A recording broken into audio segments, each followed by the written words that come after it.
Once upon a time, there was a forsaken country, governed by fat cats, crooks, thieves, drug dealers, and hitmen.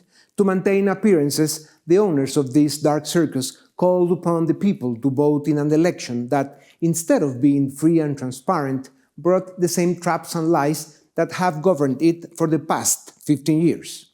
They attempted to carry out a legal fraud using public funds, disinformation, lies, and harassment. They thought two of their own would pass to the runoff, but they didn't foresee the Arévalo factor.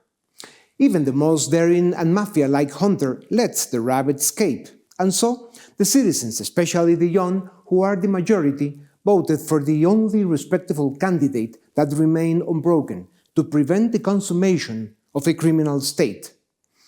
There is enough data indicating that frustration and popular discontent have reached their limit, and elections with a 40% abstention rate in which a quarter of those who voted nullified or left their vote blank are symptoms of a dying democracy.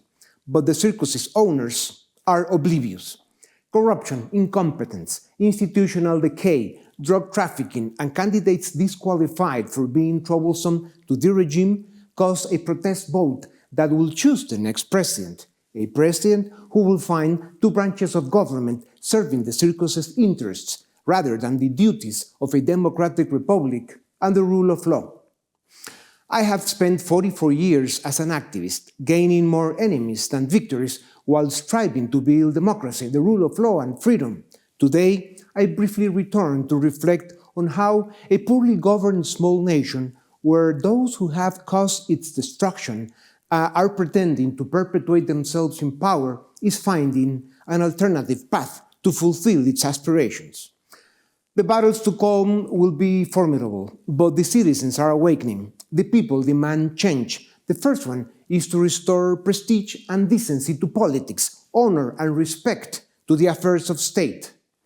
History teaches us that the path to development and prosperity is a free and democratic republic, one that respects the law, private property, the market, and the values that dignify the human being.